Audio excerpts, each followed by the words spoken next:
Je m'appelle Dimitri Lefrançois, je suis donc responsable de l'exploitation pépinière SRPV. En production, on fait des espèces endémiques, on fait des arbustes, des arbres, des palmiers.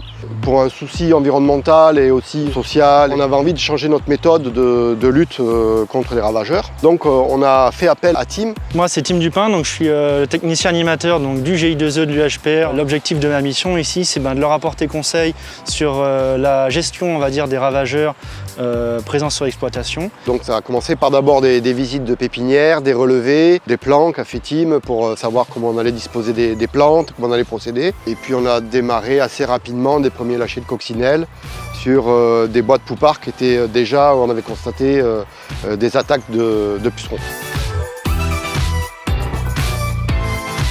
Donc là aujourd'hui on va faire un lâcher d'Eretmocerus. Donc c'est un auxiliaire qui est utilisé pour lutter contre les aleurodes. Là l'objectif c'est de lâcher cette micro-guêpe en fait, qui va venir pondre sur l'aleurode.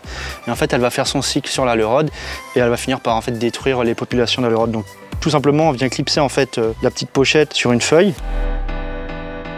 Alors là, pour ce chlorophytum, là, on pourra constater dans combien de temps un effet sur ce lâcher là d'auxiliaire. Alors là, quand tu travailles avec des auxiliaires de ce type-là, donc faut compter quelques semaines, donc en général 2 à 3 semaines, le temps que l'auxiliaire vienne faire son cycle, c'est-à-dire va venir pondre dans le ravageur. Donc on parle plutôt d'un délai de 1 à 2 semaines, globalement. Une fois qu'elles auront éliminé les ravageurs, est-ce qu'elles vont circuler un peu dans la serre? Alors justement, tant qu'on aura ces aleurodes présentes sur l'ensemble de l'exploitation, les auxiliaires ils vont chercher à aller sur ces ravageurs, donc ils vont voler, ils vont essayer de reconnaître et repérer ces ravageurs-là pour faire leur cycle.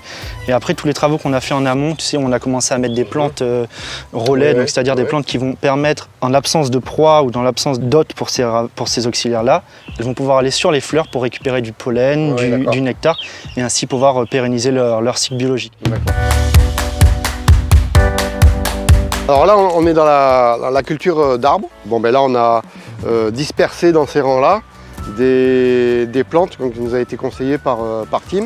Donc voilà, moi j'utilise des plantes pour lesquelles je trouve de la bibliographie, comme quoi elles sont attractives ou refuges pour certains auxiliaires. Hein. Donc là en l'occurrence la tagette lémonie, sur laquelle on va retrouver énormément de cirfes. On va retrouver aussi des abeilles, donc des pollinisateurs primaires. On va retrouver aussi pas mal de coccinelles. Donc quand c'est en fleurs, là c'est pas en fleurs forcément pour le moment, mais on va retrouver un certain nombre d'auxiliaires qui vont être bénéfiques pour l'ensemble de l'exploitation. Et l'idée voilà, c'est d'avoir une couverture suffisante sur l'ensemble de l'exploitation.